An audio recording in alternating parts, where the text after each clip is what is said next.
ना कोनो हाथ ना बजरिया से होला, उमरिया की रोग है नजरिया से होला। तो इस बार पवन जी को बहुत बधाई। बीजेपी में से अगर वो इलेक्ट कर रहे हैं तो बहुत ही अच्छी बात है। और यही कहूंगी कि जैसे उन्होंने हमेशा एक प्रॉमिस किया है जनता को, जिस तरीके से वो अगर इतना लोगों का प्रेम पाए हैं तो उस प्रेम को फिर एक बार सही तरीके से उनके बीच में वापस लौटाने का उनको एक कर्तव्य, अगर जनता जनार्दन उनको वो हक दे रही है तो वो अच्छे से निभाए।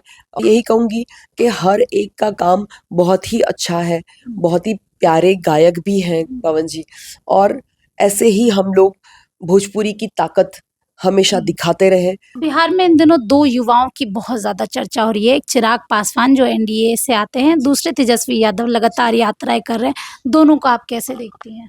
मैं दोनों को बहुत अच्छे युवा नेताओं में गिनती हूँ। मुझे लगता है उनके अंदर काफ़ी अच्छा फ्लेवर है और 100% हर एक की अपनी एक छवि है और अपने एक थॉट प्रोसेस है। कई एक बार इंटरव्यू में मैंने सुना था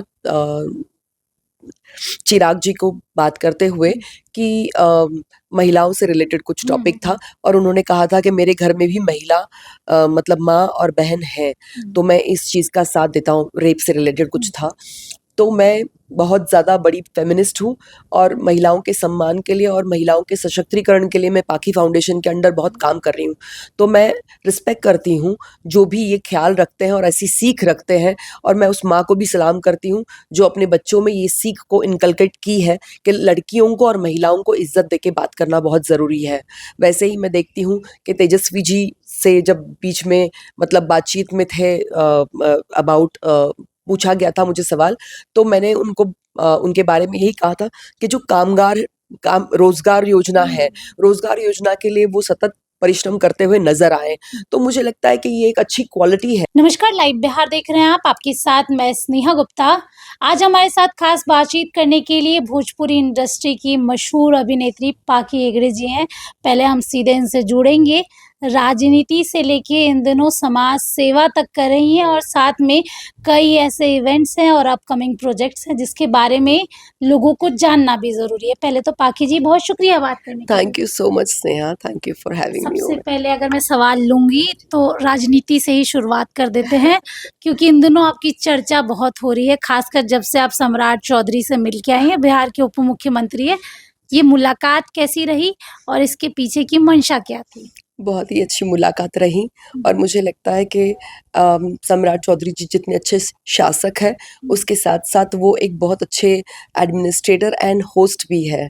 क्योंकि जब मुझे वहाँ जाने का मौका मिला, तो उन्होंने इतना वार्म रिसेप्शन दिया। कई सारे मंत्री ऑलरेडी वहाँ पर आए हुए थे, लेकिन इसके बावजूद भी उनकी व्यस्तता, मैं समझ रही हूँ पॉलिटिक्स का टाइम है, और इसके बावजूद भी उन्होंने अच्छा समय दिया और काफ़ी अच्छी बातचीत हुई महिला सशक्तिकरण को लेकर। कई ऐसे टॉपिक्स के ऊपर डिस्कशन हुआ, फ़िल्मों के बारे में भी उन्होंने डिस्कशन किया उसके साथ-साथ, जो मुझे लगता है कि हर एक नेता में होना चाहिए, क्योंकि आर्टिस्ट को भी उतना ही सम्मान चाहिए होता है। So it felt very warm when he met me. Thank इन दिनों आप जवनिया गांव में भी जा रही हैं, वहाँ की हालात काफ़ी ख़राब है। मैं देख भी रही थी आपके कई वीडियोज़। आप पहुँच तो वहाँ रही हैं, लेकिन आप लोगों से आशा भी रख रही हैं, अपने को-स्टार से भी, पॉलिटिशियन से भी, कि आप वहाँ के लोगों के लिए कुछ करें। क्या अभी तक कोई मदद आई है ऐसी? मेरी कोशिश हमेशा रही है कि जब भी बाढ़ या बाढ़ग्रस्त प्रदेश के बारे में मुझे पता चलता है, तो मैं अपनी तरफ से राहत कार्य में कुछ मदद करूँ। मुझे लगता है हर व्यक्ति को अपने जीवन में जो भी वो कमाते हैं, उसमें 2% एट लीस्ट ये ज़रूर रखना चाहिए कि किसी ऐसे कार्य के लिए जहाँ पर आप जिनके वजह से आप बने हो, उनके लिए कुछ करने के लिए आप आगे आइए, और नियत होना बहुत ज़रूरी है, क्योंकि मुझे लगता है कि वो बड़े स्वच्छ और साफ मन के लोग हैं। ये आपदा ऐसी है ये किसी के साथ भी हो सकता है। जैसे हम लोग वहाँ गए थे तो हमको ये पता चला कि किसी ने अभी जाके 35 लाख कर्जे-वर्जे करके एक मकान बनवाया था और उनके आँखों के सामने वो ढह गया। तो ऐसा नहीं कि वहाँ जवनिया में जो अभी बेचारे वहाँ पे झोपड़ी जैसे बना के जो रह रहे हैं, उसमें ऐसा नहीं कि सिर्फ गरीब है, अमीर भी है और वो कुछ मतलब उनकी उनकी दशा देखने के टाइम पे और बात करने के टाइम पे ये रियलाइज़ हुआ कि वो उनके अंदर बहुत सारा आक्रोश भरा हुआ है। 2 महीने से वो लोग वहाँ पर है। सरकार के पास से 100% उनको राहत मिल रही है, खाना-पीना पहुँचा दिया गया है और थोड़ी बहुत जो रहने की व्यवस्था के लिए जो बैम्बूज़ लगना और वो सब है, वो थोड़ा बहुत उनको हो पाया है। लेकिन उनकी सबसे बड़ी समस्या ये है कि ऑलमोस्ट 2 महीने हो गए हैं, ठंडी का समय आने वाला है और कटान अभी भी जारी है। उसके बावजूद भी जो जहाँ पर वो लोग अपना खुटिया मतलब झोपड़ी टाइप का बना के उन लोग बैठे हैं, वहाँ पे आधी रात में साँप निकलते हैं, बहुत सारे कीड़े-मकोड़े निकलते हैं। तो उनके छोटे-छोटे बच्चे जैसे एक 2-3 महीने का बच्चा था, जो बहुत बीमार था। एक बहुत बुज़ुर्ग औरत थी जिनको दवाइयों की ज़रूरत थी और बहुत रो रही थी वो कि हमको कुछ बचा लो, हमको इसमें से बाहर निकालो। बहुत लोग त्रस्त ऐसे थे कि वो दिन-रात मतलब वहाँ पे रह के मानसिक अ, डिप्रेशन से गुज़र रहे हैं। अब आपने ये अलग सारी चीज़ें अपनी आँखों से देखी, जी। आपके लोगों से मुलाकात भी होती है, तो आप ये जब बता रही हैं तो लोगों का रिस्पॉन्स कैसा है? अगर किसी नेता के पास आपने ये बात रखी कि सरकार के ही एनडीए के ही नेताओं के मुझे लगता है पास कि मुझे पर्टिकुलर डिपार्टमेंट में जाकर हर एक से बात करनी होगी और मैं ज़रूर लेसी सिंह जी से इस बारे में डिस्कशन करना चाहती हूँ क्योंकि मुझे लगता है महिला होने के नाते वो ज़रूर इस बात को ज़्यादा अच्छे से और समझेंगी और जो उनको ज़रूरतें हैं बच्चों को पालन-पोषण के लिए या महिला को एक सशक्तिकरण होने के लिए क्योंकि कई प्रेग्नेंट महिलाएँ हैं, कई अभी नवजात शिशु को जन्म देने वाली महिलाएँ हैं। कई महिलाएँ 80 साल के ऊपर की हैं और 60 साल के ऊपर की हैं जिनको बहुत बॉडीली प्रॉब्लम्स हैं और कई छोटे बच्चे हैं जो बाढ़ के वक़्त में एक्सीडेंट होने के वजह से उनके ऊपर पत्थर गिरने की वजह से उनके पैरों-वैरों में प्लास्टर लगा हुआ है। तो मुझे लगता है they need special treatment in such cases. तो वो अभी उस रिगार्डिंग उस रिलेटेड में कुछ मुझे वहाँ होते हुए अभी फ़िलहाल तो नज़र नहीं आया मतलब और सरकार विफल आपको नज़र आ रही है उस क्षेत्र में? मुझे लगता है कि वहाँ के जो करंट विधायक कौन है, मुझे इसका आइडिया नहीं है। लेकिन मैं जो भी है, उनसे ज़रूर ये कहूँगी कि ये आपका फ़र्ज़ है कि आप वहाँ पे जाइए और लोगों के साथ में बातचीत कीजिए। आप वोट माँगने गए थे ना? वोट मिला तभी तो आप वहाँ पे इलेक्ट होके आए हैं ना। तो अब क्या कर रहे हैं? अब जब ज़रूरत है, फिर आप 4 महीने बाद जाएँगे वोट माँगने। लेकिन अब जब उनको ज़रूरत है तब आप उनकी बात जाके सुनिए तो सही। प्रॉब्लम ये है कि मुझे ये समझ में आया कि जो लोग वहाँ पे गए थे I don't not know exactly कौन, बट जो भी गए थे, वो बोले कि सिर्फ़ एक राउंड वो बोले कि आप जितना खड़ी रह के बात की हैं और हमारी दिक्कतों को सुनी है, उतनी दिक्कतें क्या है वो सुनने के लिए भी कोई वहाँ पर खड़ा नहीं रहा है कि दिक्कत कहाँ पे है, आपको तकलीफ़ क्या है? तो उनकी दिक्कतों को आप सुनेंगे नहीं, समझेंगे नहीं, तो उस दिशा में कैसे तकलीफ़ निवारण करेंगे? तो आप जब वोट माँगने जाते हो तो यही सब उनको प्रॉमिस करके आप आते हो कि हम लोग ध्यान रखेंगे। तो आज आप ध्यान रखिए ना, आपको 4 महीने बाद पूरा वोट आप ही को मिलेगा। तो एट लीस्ट उसी लालच में चले जाइए। बाकी जी सवाल ये भी बनता है इस साल के अंत में बिहार में विधानसभा चुनाव है आपसे बात करके भी लग रहा है कि आप जनता की सेवा करना चाहती है राजनीति भी एक अच्छा एक जरिया है मैं इधर काटूंगी आपको। ये ज़रूरी नहीं है कि मेरा जो बोलना है वो सिर्फ राजनीति के लिए बोल रही हूँ। मैं 5 साल पहले भी जब बाढ़ आई थी तभी भी गई थी और तभी भी वहाँ पे मैंने जाके गवर्नमेंट से गुहार लगाई थी कि अंदर हम जब बाढ़ के उस तरफ जाके लाइफ बोट्स थी उनके अंदर बैठ के हम जब चले गए थे उस तरफ, तो उस तरफ से लोग आने को तैयार नहीं थे क्योंकि उनको ये डर था कि उनके जो बछड़े हैं, गाय हैं, वो सब मर जाएँगे और अगर वो मर जाएँगे तो हम बोल रहे कि ये जमीन पर आकर हम करेंगे क्या, अगर वो मर जाएंगे तो हम ऐसे ही मर जाएंगे, हमारा तो रोजगार काम सब कुछ उन्हीं से है। तो जब उनका काम और सब कुछ उन्हीं उन्हीं, तो मैंने वहां पे उस टाइम पे गुहार लगा के कन्विंस किया था कि वो लोग 2 दिन में बाहर लेके आ जाएंगे, आप लोग अभी चलिए, ये बोल के मैंने रिक्वेस्ट करके वो सभी लोगों को वहां से बाहर निकाला था। और उसके बाद में फिर पानी भी थोड़ा सा घट गया था, तो उन लोग वापस रीयूनाइट हो गए थे। तो मेरा सिर्फ ये कहना है कि इम्पोर्टेंट ये है कि आप उनकी प्रॉब्लम तो सुनिए। और मैं ये सिर्फ पॉलिटिकल है, पॉलिटिक्स तो happen to be there, but बाढ़ ये हर साल आता है, तो मैं बाढ़ के लिए काम करती हूँ। लेकिन आपके जैसे लोगों की भी तो ज़रूरत है बिहार की राजनीति में। अगर बात करें, बहुत सारे भोजपुरी कलाकार हैं, पवन सिंह जी भी इस साल के अंत में चुनाव लड़ने ही वाले हैं। बातें तो हो गई, दिनेश लाल यादव जी। और रवि किशन जी, मनोज तिवारी, सब कोई अब बिहार की राजनीति में सक्रिय है, देश की राजनीति में सक्रिय है। ऐसे में अगर आप भी आती हैं, आपका मन है बिहार में राजनीति करने का और जिस तरीके की भावनाएँ आप रखती हैं, तो एक पोजीशन, एक जगह मैटर करती है। अगर आप भी चुनाव लड़ती हैं, आप भी जीतती हैं, तो आपके पास वो पावर होगी जो आप अभी करना चाहती हैं, वो समय आप कर पाएँगी, जनता के बीच जा पाएँगी। 100% अगर इससे पावर मिलती है आपको हुँ, और अगर इससे उन लोगों की दिक्कतें सॉल्व होंगी, हुँ, तो I will surely make efforts. हुँ, मैं ज़रूर एफर्ट्स करूँगी जी, ताकि जेन्युइन जगह पे जेन्युइन तरीके से चीज़ें राहत पहुँचे। हुँ, और आज जिनको ज़रूरत है, एटलीस्ट उनकी ज़रूरतों को देखिए, ज़रूरत पहुँचाना बात की हुँ, बात आती है, लेकिन हुँ, आपसे एक पहल तो हो कि हुँ, आप उनको पूछिए तो सही कि प्रॉब्लम कहाँ पे है, कहाँ पे है? जेन्युइनली प्रॉब्लम पता चलेगी। वहाँ तो ये दिक्कत थी कि वो, उनका ये कहना है कि वहाँ कोई पूछने तक नहीं आया है हुँ, कि दिक्कत क्या है।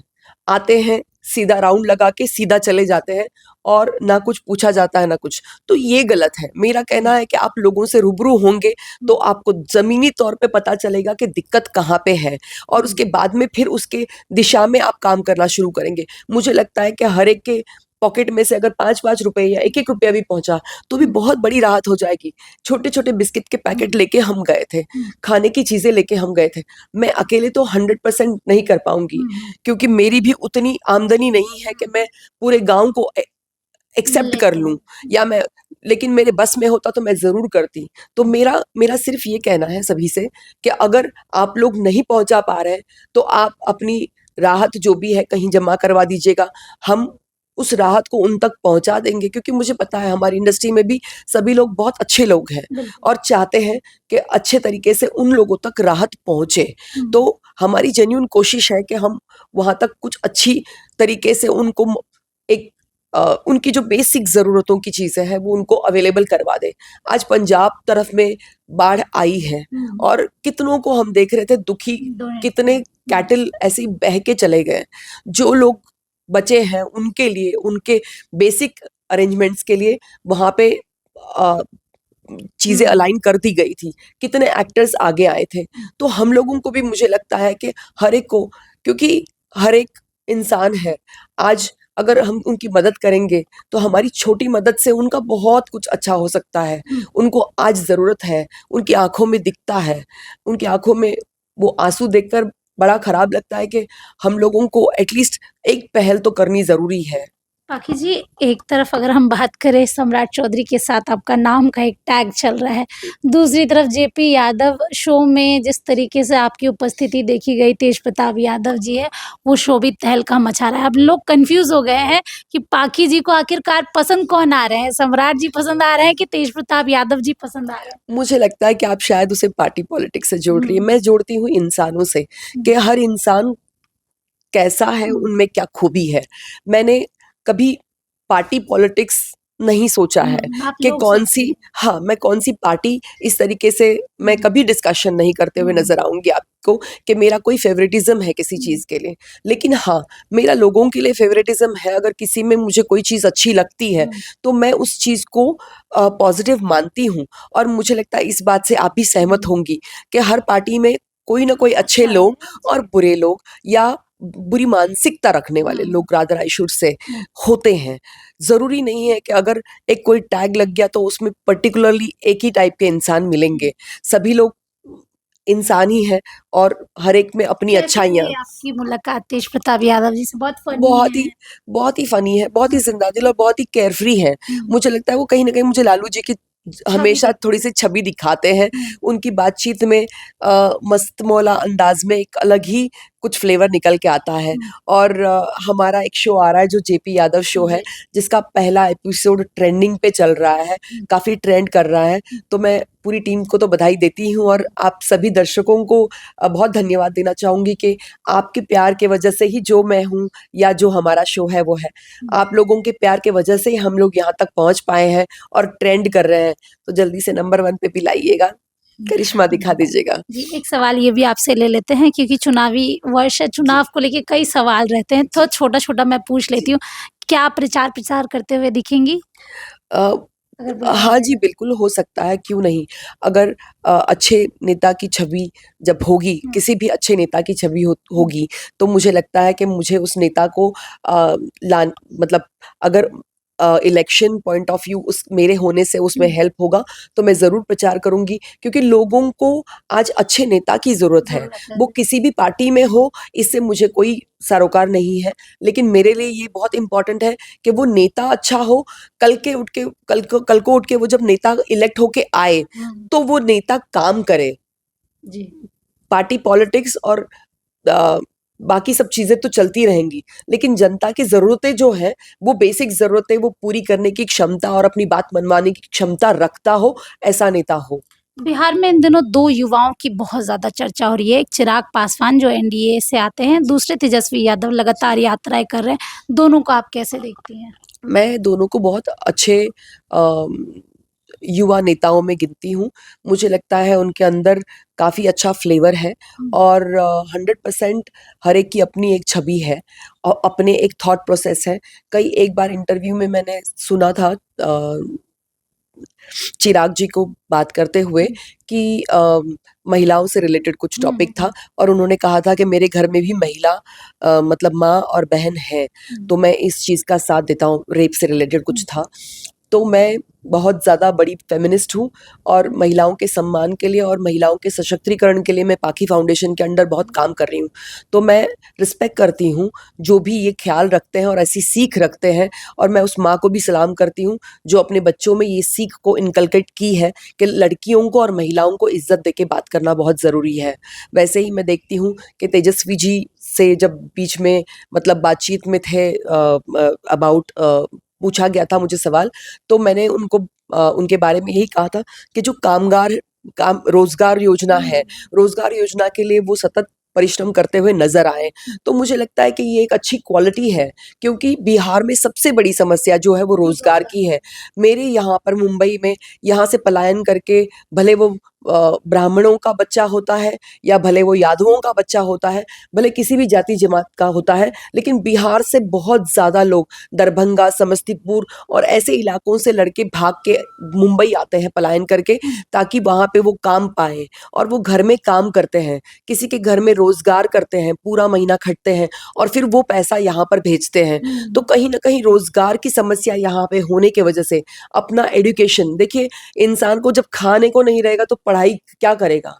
जब खाने को मिलेगा तब तो पढ़ाई करेगा। तो सबसे पहले समस्या है खाने की, वो अगर सुलझ जाती है, तो वो पढ़ाई पे ध्यान दे पाएगा। हुँ, तो ये इस वजह से 8वीं 9वीं में भी वो निकल के यहाँ पर आ जाते हैं। हुँ, तो रोज़गार के लिए उन्होंने कुछ अच्छी पहल की थी, हुँ, मुहिम की थी, जो बहुत सराहनीय है। हुँ, मैं रिस्पेक्ट करती हूँ कि एट लीस्ट कोशिश जेन्युइन डायरेक्शन में हुई है, जी। तो मेरे लिए वो बहुत मायने रखता है। सो आई रिस्पेक्ट हिम ऑल्सो। अब भोजपुरी पे आ जाते हैं। कल्पना जी। पटवारी जी को राष्ट्रीय पुरस्कार मिला। आपके साथ उन्होंने बहुत गाने गाए हैं। आपके फेस के साथ और आपका वोकल जो है वो उन्हीं की आवाज़ के ज़रिए कई ऐसे बहुत खूबसूरत गाने हैं, लेकिन उनका विरोध हो रहा है कि आखिरकार एक बाहरी आउटसाइडर को कैसे पुरस्कार मिल सकता है? आपसे ये सवाल इसलिए भी है क्योंकि आप भी भोजपुरी इंडस्ट्री की नहीं हैं, भोजपुरी भाषी नहीं हैं। तो आप क्या कहना चाहेंगे ऐसे लोगों को? मुझे लगता है यहाँ पर जितने नेता हैं, उसमें हायर कैडर में आप देखेंगे, हुँ, तो कई लोग गुजरात से हैं। हुँ, ब्यूरोक्रेसी में अगर देखेंगे तो कई लोग गुजरात से हैं, कई हुँ, लोग पंजाब से हैं, हुँ, कई लोग हमारे जितने भोजपुर के लोग हैं, हुँ, वो महाराष्ट्र में जाके हुँ, जितना काम होता है, वो काम करते हैं। अगर वो काम ना करें तो काम ही ठप हो जाएगा हुँ, वहाँ पे। हुँ, तो लोगों को सीमाओं में बंधना नहीं चाहिए। एक कलाकार है जो असम से है और वो आके भोजपुरी इंडस्ट्री को इतना बड़ा योगदान दी है, जिससे भोजपुरी का नाम एक अलग लेवल पर चला गया है। इस बात को हम झुठला नहीं सकते हैं कि जिस तरीके से शारदा सिन्हा जी ने अपना एक अलग आयाम बना लिया, जिस तरह के भिखारी ठाकुर जी ने अपना एक मुकाम हासिल कर लिया, कल्पना जी ने अपना घर छोड़ के, असम छोड़ के वो यहाँ पर आकर बसकर उन्होंने इतना बड़ा काम किया है और उन्होंने अपने कला से हमारी भोजपुरी को इतने अच्छे गाने दिए हैं, इतना अच्छा म्यूजिक दिया है। एक अलग लेवल पे हमारी भोजपुरी इंडस्ट्री है। इन्होंने भोजपुरी को रिप्रेजेंट करके कई India's talent show kind of singing show में जाके अपना झंडा गाड़ा है भोजपुरी के नाम पे। तो हम किन सीमाओं में बंध रहे हैं, किन सीमाओं में हम झगड़ा कर रहे हैं?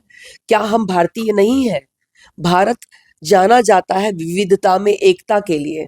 तो हमारा देश जो है वो विविधता में एकता के लिए जब जाना जाता है, तो हम एक इंसान को जो डिजर्विंग है उनको हम इसलिए अवार्ड नहीं देंगे या राष्ट्रीय पुरस्कार नहीं देंगे क्योंकि वो भोजपुर से नहीं है और आसाम से है। कहाँ कहाँ बांटोगे, कितना कितना बांटोगे? अब तो छोड़ो, अंग्रेज बांट के गए, अब तक नहीं समझे आप लोग? अभी भी जागो, मोहन प्यारे जागो।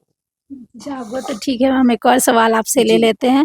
अभी छठ आने वाला है, शारदा सिन्हा जी की आपने चर्चा कर दी, तो वो भी सवाल ले लेते हैं। कितनी कमी खलेगी, क्योंकि छठ मतलब शारदा सिन्हा जी के गाने, और आप भी हमेशा याद करते हुए नजर आ रही हो। उस दिन हमने कल्पना पटवारी जी से भी बात किया था, तो उन्होंने भी कहा कि जब तक बिहार में छठ मनाया जाएगा और हमेशा ही मनाया जाएगा, तो शारदा सिन्हा का नाम हमेशा ही आएगा। बिल्कुल आएगा। हम्म। और शारदा जी बहुत क्लोज भी थी। जब भी हम मिलते थे तो बिटिया ऐसे बुला के बात भी करती थी, बैठती थी।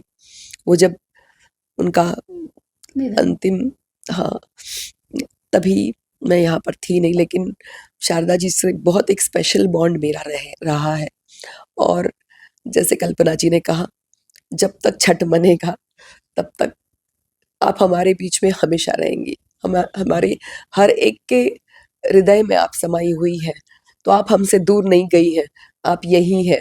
और हमेशा आपका ये प्यार हम लोगों को छठ के और अच्छे अच्छे गाने बनाने के लिए जुनून देगा। और मुझे लगता है कि यही मैं कहूँगी, और क्या ही बोल सकती हूँ। अब आपके ही को स्टार जो है नेशनल शोज में जाके तहलका मचा रहे, राइज एंड फॉल आप देख ही रहे होंगे, पवन सिंह गर्दा मचाए हुए हैं। दूसरी तरफ बिग बॉस में नीलम गिरी और खेसारी लाल यादव जी का गाना आ गया है। तीनों में से आपने कुछ देखा? ऑफ कोर्स मैंने रील्स देखी है खेसारी जी की, इनके साथ में, वरुण धवन जी के साथ में। और इतनी खुशी होती है कि एक आर्टिस्ट जो किसी वक्त दावा करते थे कि मैं 500 रुपया में शो करता था, और वहां से लेके वो सफर तय करते करते करते करते बिहार की जनता ने, उन्होंने इतना प्यार दिया उनको।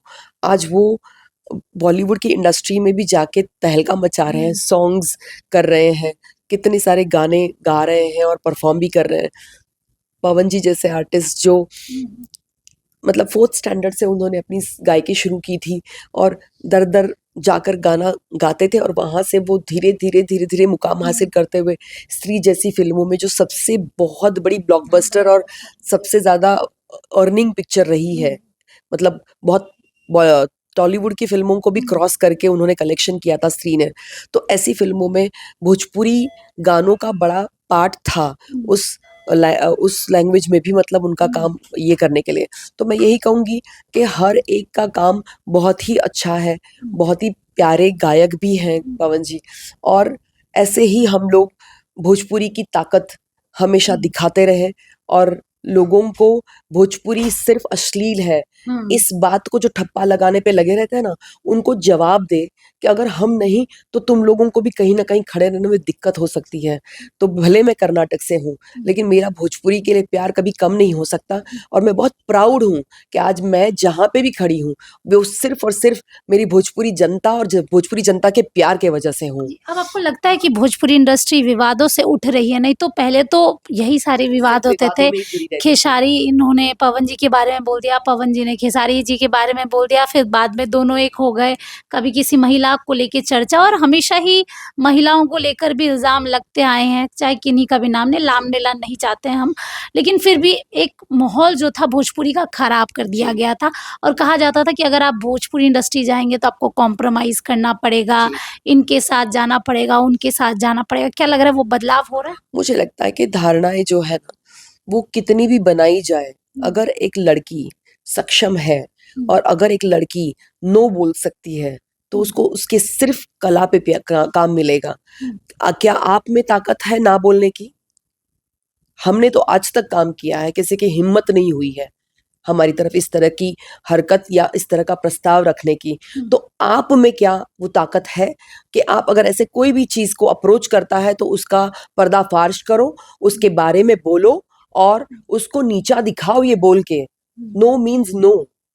तो आपको आवाज़ उठानी पड़ेगी। एक महिला बहुत सक्षम होती है, एक महिला बहुत कॉन्फिडेंट होती है, जब वो अपने डिसीजंस खुद लेती है, तो ये ताकत हमारे अंदर है।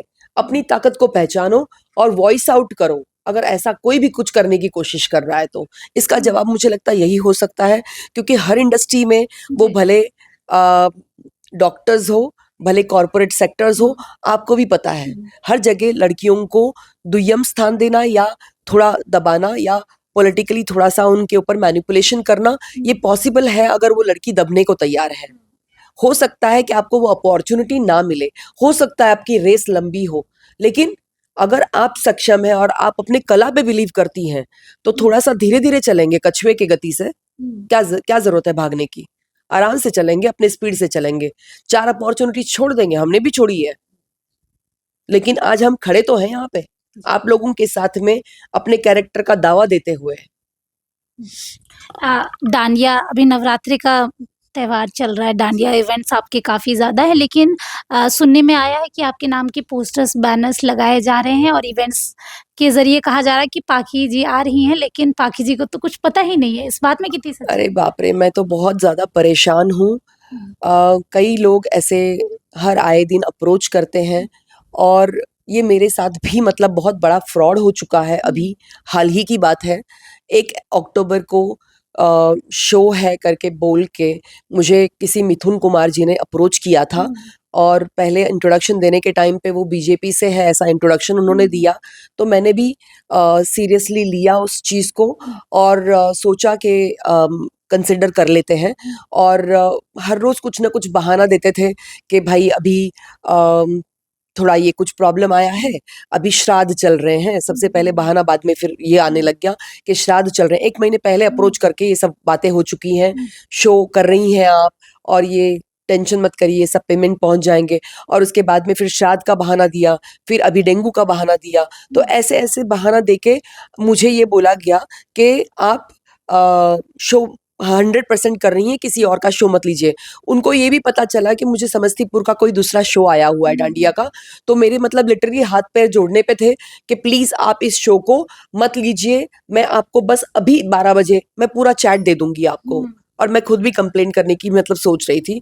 तो ऐसे आश्वासन देके उन्होंने मतलब मुझे दूसरा शो भी लेने नहीं दिया और 100% ये मेरी मूर्खता है कि मैं किसी पर भी ट्रस्ट करके कैसे ऐसे बिहेव कर रही हूँ और उस शो के चलते मैंने अपना दूसरा शो भी नहीं लेते हुए नुकसान कर लिया, जो कि काफ़ी अच्छा था और अब जाके मुझे पता चल रहा है कि हर जगह पे मेरे बैनर पोस्टर लगे हुए हैं।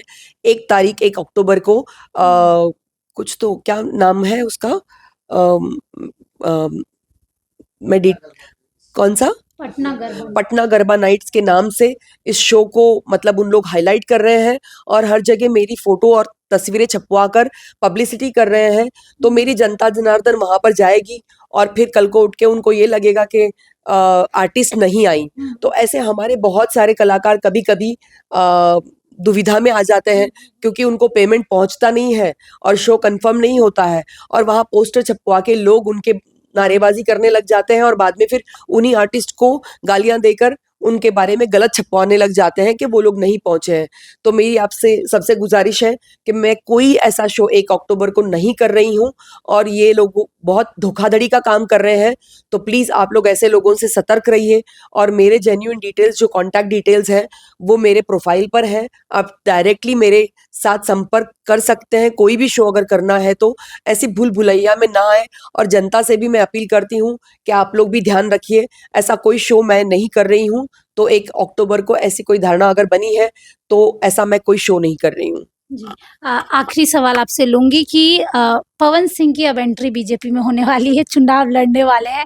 पिछली बार तो बागी हो गए, आपको भी पता है लोकसभा चुनाव लड़े, लेकिन जो वोट आए उसके बाद कहीं न कहीं पूरी राजनीति हिल गई। जी। क्या संदेश देना चाहेंगे? क्योंकि आपने कई फ़िल्में उनके साथ की है, रिलेशन भी आपका उनके साथ अच्छा है। जी, बिल्कुल। क्या संदेश देना चाहेंगे और इस बार धैर्य के लिए कुछ बताना चाहेंगे? क्योंकि थोड़ा पेशेंस की कमी है उनमें। हाँ, हाँ, उनका उनका नाम नटखट कन्हैया में जा सकता है। हुँ, उनका पेशेंस को लेके थोड़ा-सा ऑलवेज़ हुँ, रहा है। लेकिन मुझे लगता है कि इंसान गलती बोलते हैं एज एज आउट होते ही अकल भी आने लग जाती है। हुँ, तो इस बार पवन जी को बहुत बधाई, बीजेपी में से अगर वो इलेक्ट हुँ, कर रहे हैं तो बहुत ही अच्छी बात है। और यही कहूँगी कि जैसे उन्होंने हमेशा एक प्रॉमिस किया है जनता को, हुँ, जिस तरीके से वो अगर इतना लोगों का प्रेम पाए हैं, तो उस प्रेम को फिर एक बार सही तरीके से उनके बीच में वापस लौटाने का उनको एक कर्तव्य, अगर हुँ। जनता जनार्दन उनको वो हक दे रही है, तो वो अच्छे से निभाए। और कामना करती हूँ कि वो बहुत अच्छे नंबर से वोट जीते और अच्छे रूल करे। जैसे अच्छे अभिनेता और हुँ। अच्छे गायक हैं, वैसे ही वो अच्छे नेता भी साबित हों। जी। देखिए, पाकी जी की तबीयत ख़राब है, आवाज़ भी बहुत ज़्यादा डाउन है, लेकिन जनता हमेशा बोलती है कि 2 लाइन सुनाते हुए जाइए, चाहे कोई बात नहीं आवाज़ कैसी भी हो अभी, लेकिन सुनाते हुए तो जाना ही है। बहुत जल्दी आपको आवाज़ में और गाने अच्छे-अच्छे सुनने हुँ, मिलेंगे, लेकिन इस आवाज़ के लिए तो माफ़ी चाहूँगी मैं। ना कौनो हाथ ना बजरिया से होला। पवन जी के बारे में जी, बोला है हाँ। इसीलिए पवन जी के गाने से जो मेरा फ़ेवरेट है। ना कौनो हाथ ना बजरिया से होला, उमरिया की रोग है नजरिया से होला, उमरिया के रोग है नजरिया से होला। सॉरी। बहुत शुक्रिया। देखिए सीधे तौर पे और आपको बता दें कि जिस तरीके से बिहार में हर साल बाढ़ आता है और जवनिया की स्थिति इन्होंने खुद देखी और पाखी फाउंडेशन के तहत ये लगातार मदद पहुँचा रही है, राहत पहुँचा रही है और ये अपने स्टार से भी, कलाकार से भी ये चाह रही हैं कि मदद पहुँचाए क्योंकि आपके 1 रुपए की मदद जो है उनके लिए जीवन का काम करेगी। जहाँ एक-एक समय के खाने के लिए मोहताज है, अगर आप 5-5 रुपए, 1-1 रुपए भी जोड़ते हैं, तो आपकी मदद कहीं न कहीं उनके लिए बहुत बड़ा राहत का काम करेगी। नेताओं से भी यही आशा रख रही हैं और सबसे मुलाकात भी कर रही हैं। अब देखना होगा इनकी ये पहल कितनी आगे तक जाती है। आप बने रहिए हमारे साथ, तब तक के लिए बहुत-बहुत शुक्रिया।